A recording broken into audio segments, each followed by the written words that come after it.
नमस्कार, मी मनाली आणि आपण पाहताय 25 शहरं आणि 50 बातम्या या महत्त्वाच्या वेगवान घडामोडी पाहूयात या बुलेटिनमध्ये। महाशिव आघाडीचं शिष्टमंडळ आज राज्यपालांची भेट घेणार आहे, तर शिवसेना, काँग्रेस आणि राष्ट्रवादीचं शिष्टमंडळ शेती प्रश्नांवर राज्यपालांना भेटणार आहे।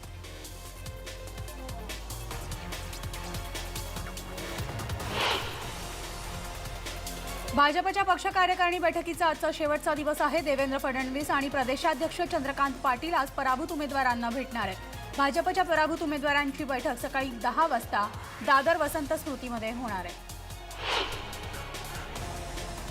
राज्यात सध्या महाशिव आघाडीच्या सत्ता स्थापनेची जोरदार चर्चा सुरू आहे। लवकरात लवकर महाराष्ट्रात स्थिर सरकार स्थापन होणार असल्याचं नेत्यांकडून सांगितलं जात आहे। त्यातच आता शरद पवारांनी एक वक्तव्य केलंय। येत्या 17 नोव्हेंबरपर्यंत राज्यात सत्ता स्थापन करणं अशक्य असल्याचं शरद पवार म्हणाले। शरद पवार सध्या नागपूर दौऱ्यावर आहेत, तर यावेळेस अनौपचारिक गप्पांदरम्यान शरद पवारांनी हे वक्तव्य केले। 17 नोव्हेंबरला बाळासाहेबांच्या स्मृतिदिनी शपथविधी करण्याची शिवसेनेची इच्छा आहे, मात्र सेनेच्या या इच्छेवर पाणी पडणार असल्याचं दिसतंय। राज्यात भाजपचा मुख्यमंत्री होणार असल्याचा विश्वास चंद्रकांत पाटलांनी व्यक्त केलाय। 119 आमदारांचं पाठबळ असल्याचं, भाजपचं सत्ता स्थापन करणार असल्याचं चंद्रकांत पाटील यांनी म्हटलंय। तर आम्ही 105 जागा जिंकलो आहोत आणि राज्यात 1,42,00,000 अशी सर्वाधिक मतं ही भाजपला मिळालेली आहेत, असं देखील चंद्रकांत पाटील यांनी स्पष्ट केलंय। तर सामनातून भाजपवर टीकास्त्र सुरूच आहे। सत्तेचा किंवा मुख्यमंत्रीपदाचा कमरपट्टा घेऊन कुणी जन्माला आलेलं नाही। अजय असल्याच्या उगाच गमजा का मारायच्या, तर कुणीच अजिंक्य नाही हे सत्य असून सरकार स्थापण्यास आम्ही असमर्थ आहोत हे सांगणारे राष्ट्रपती राजवट लागू होताच आता सरकार फक्त आमचेच बरं का हे कोणत्या तोंडानं सांगतायत, अशी टीका सामनातून करण्यात आली आहे। जोपर्यंत 3 पक्षांचा अजेंडा आणि सत्ता वाटपाबाबत स्पष्ट होत नाही तोपर्यंत त्यावर प्रतिक्रिया देणं योग्य नसल्याचं पृथ्वीराज चव्हाण यांनी म्हटलंय। पत्रकार परिषदेमध्ये ते बोलत होते। तर राज्यातील पीक नुकसान शेतकऱ्यांना तात्काळ मदत द्यावी, असं राज्यपालांनी आदेश द्यावे, असंही पृथ्वीराज चव्हाण यांनी म्हटलंय।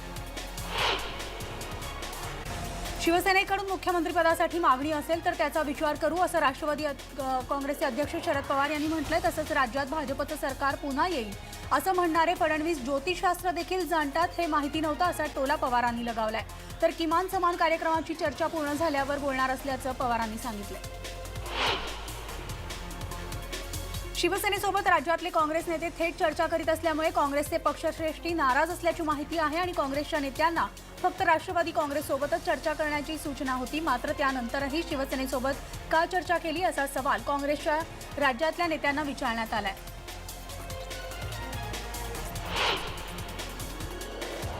कोणी कितीही प्रयत्न केले तरी शिवसेनेचं सरकार येणार आणि मुख्यमंत्री हा सेनेचाच होणार, याचा पुनरुच्चार शिवसेना प्रवक्ते संजय राऊतांनी केलाय।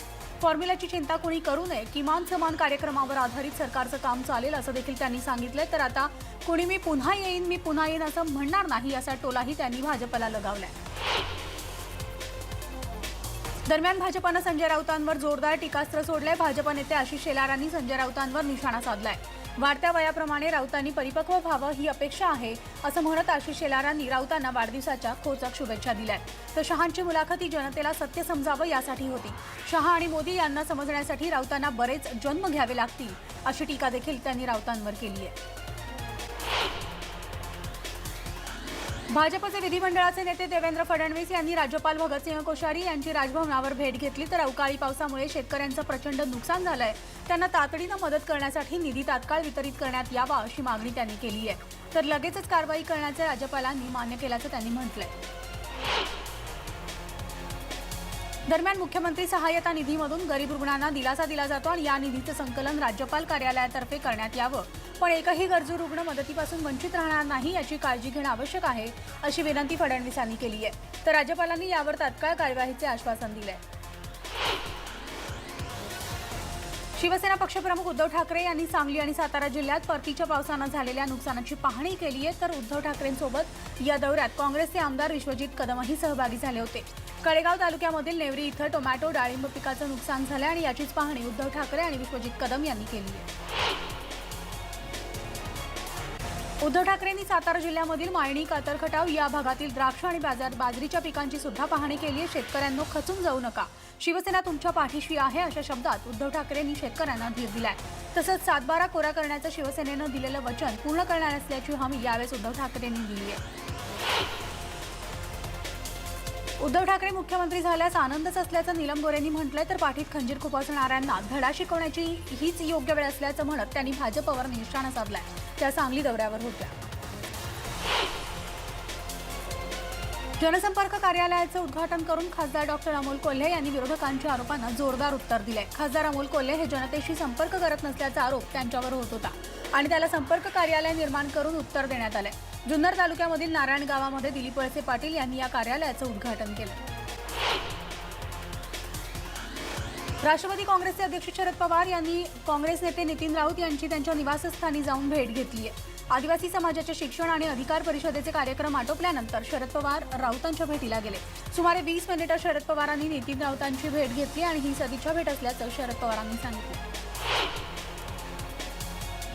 तर येत्या 22 नोव्हेंबरला नाशिकमध्ये महापौर आणि उपमहापौर पदाची निवडणूक पार पडणार आहे। सकाळी 11 वाजता ही निवडणूक प्रक्रिया पार पडेल आणि सर्वसाधारण खुल्या गटातील महापौर निवडला जाणार आहे।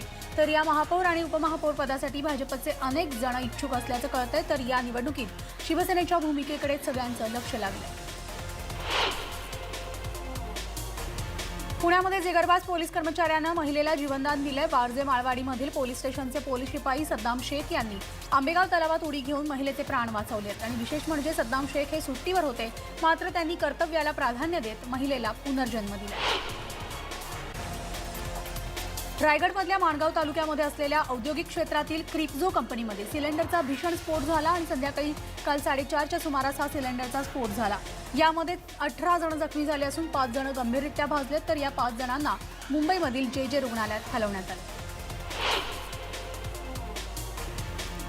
तर सीसीआयतर्फे नंदुरबारमध्ये सुरू करण्यात आलेली कापूस खरेदी अवघ्या अर्ध्या तासातच बंद पडली आहे। सीसीआयनं नंदुरबार कृषी उत्पन्न बाजार समितीच्या पळाशी इथल्या कापूस खरेदीमध्ये केंद्रात सीसीआयनं कापूस खरेदी सुरू केली होती।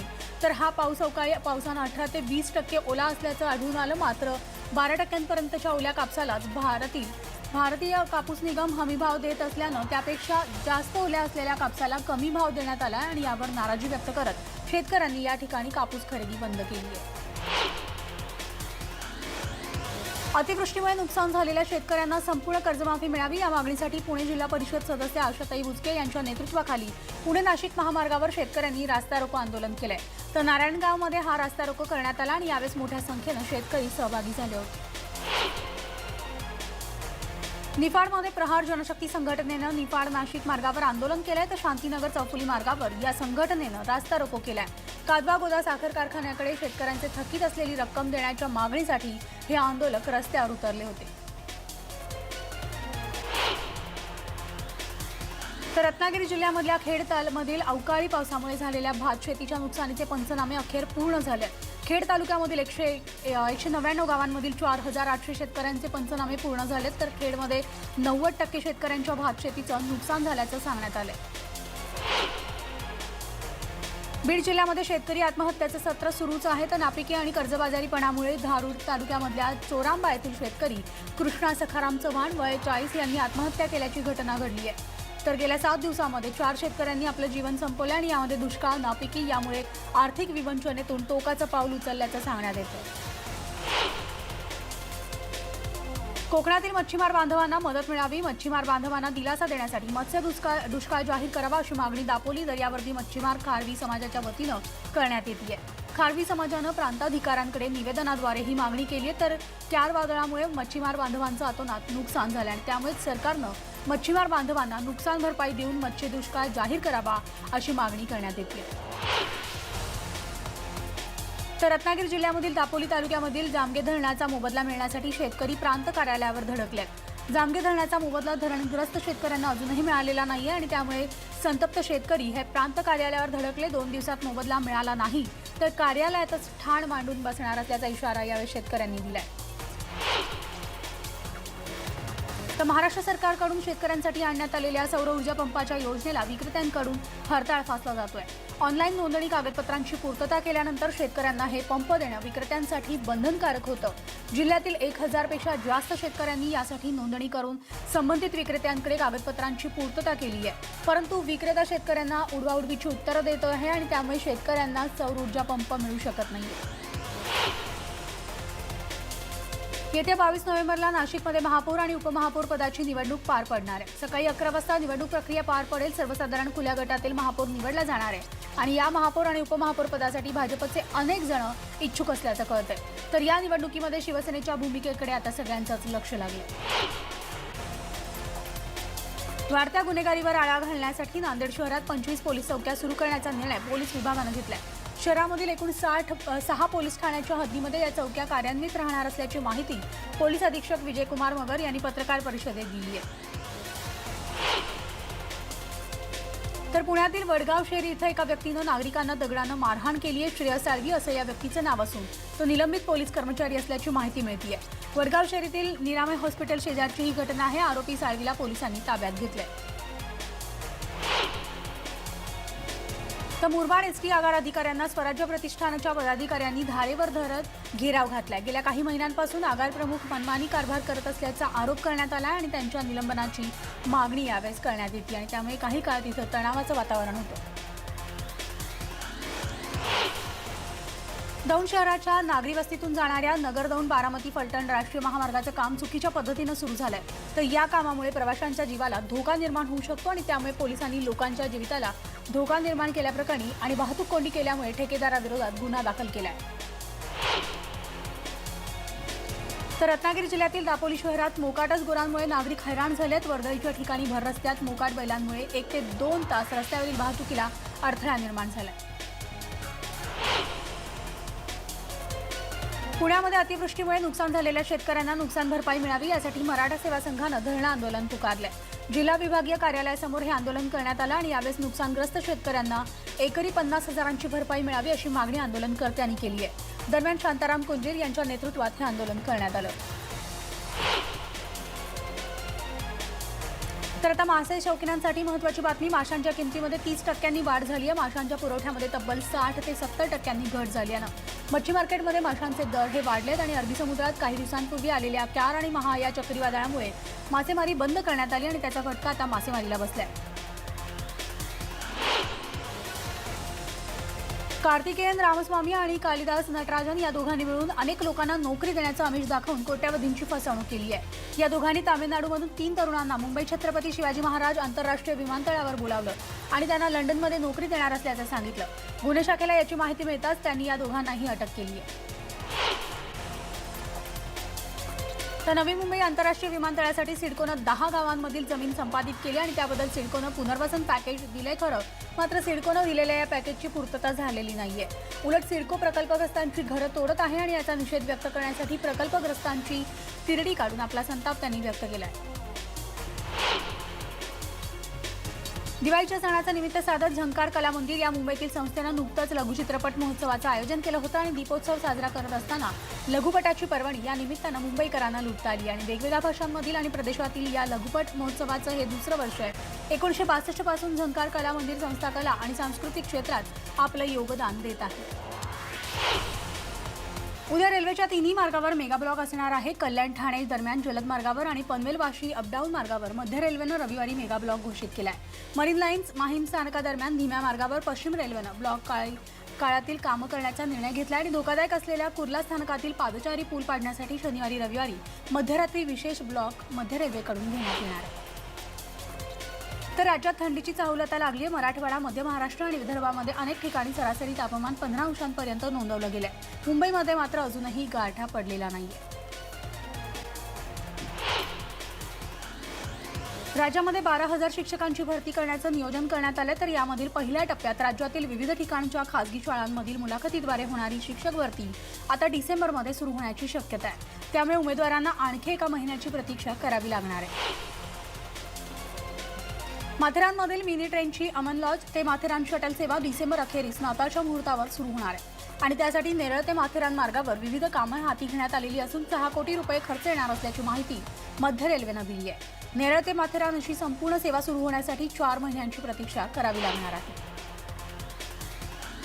वसमत मालेगाव अर्धापूर रस्त्याचं काम निकृष्ट झाल्याचा आरोप करण्यात आलाय। तर ठेकेदारानं मनमानी कारभार करून रस्त्याचं काम चुकीच्या पद्धतीनं केल्याचा आरोप करण्यात आलाय। काम निकृष्ट झाल्यामुळे जागोजागी रस्त्यावर खड्डे पडले आणि काही ठिकाणी रस्ता उघडला आहे।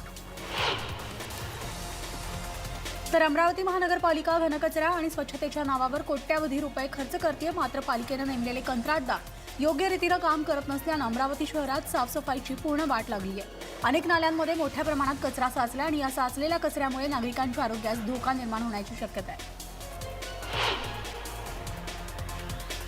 सांगली महापालिकेच्या स्वच्छता निरीक्षकाचा दर्जा वाढलाय, तर महापालिकेच्या स्वच्छता निरीक्षकांना विशेष पोलीस अधिकारी म्हणून दर्जा मिळाला आणि त्यामुळेच अंगावर खाकी गणवेश चढवून स्वच्छता निरीक्षक आता शहर स्वच्छ करणार आहे।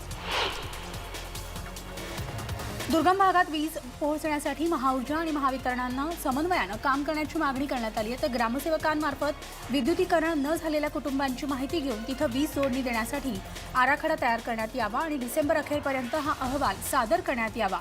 अहवालानुसार केंद्र शासनाकडे निधीची मागणी करण्यात येईल, अशी माहिती खासदार डॉक्टर हिना गावित यांनी दिली आहे। रत्नागिरीमध्ये दिवाण खवटी येथील सांपानेवाडीमधील ग्रामस्थांनी पाण्याच्या समस्येवर मात करण्यासाठी स्वतःच एक उपाय शोधून काढलाय। डोंगर माथ्यावर बसलेल्या या वाडीतील युवकांनी आणि ग्रामस्थांनी श्रमदान केले, तर नैसर्गिक पाण्याच्या झऱ्यातून वाहणाऱ्या पाण्याच्या स्रोतांवर छोटंसं तळ बांधून पाणी साठवण्याची यशस्वी कामगिरी केली आहे। अकोल्याच्या मूर्तिजापूर नगरपालिकेनं नागरिकांच्या आरोग्याच्या हितासाठी फॉरवर्ड धूर फवारणी सुरू केली आहे। या प्रभागातील नगरसेवक सुनील पवार यांच्या पुढाकारातून प्रभागामध्ये डेंग्यूसारख्या गंभीर आजारांना आळा घालण्यासाठी धुराची फवारणी करण्यात आली आहे। पंढरपुरात विक्रीसाठी येत असलेल्या सुगंधी गुटखा पोलिसांनी पकडलाय, तर स्कॉर्पिओ गाडीसह 3 लाख रुपयांचा विविध कंपन्यांचा गुटखा जप्त केलाय आणि या प्रकरणी कोल्हापूर तालुका पोलिसांनी दोघांना ताब्यात देखील घेतलंय। तर आता बातमी आहे ती म्हणजे वाहन चालकांना चाप बसावा यासाठी पुणे वाहतूक पोलीस 3D झेब्रा क्रॉसिंगचा प्रयोग राबवणार आहे। युरोपमधल्या अनेक देशांमध्ये हा प्रयोग यशस्वी झालाय। 3D इफेक्टमुळे वाहन चालक वाहनं सावकाश चालवतील आणि त्याचबरोबर नागरिकांना सुरक्षितपणे रस्ता ओलांडता येईल, हा यामागचा हेतू आहे। गोंदिया जिल्ह्यातल्या देवरी तालुक्यामधील पदमपूर गावात सापानं चावा घेतल्यामुळे 12 वर्षीय मुलाचा मृत्यू झालाय। राकेश नेताम असं या मृत मुलाचं नाव आहे, तर वडिलांसोबत काम करत असताना त्याला सापानं चावा घेतलाय।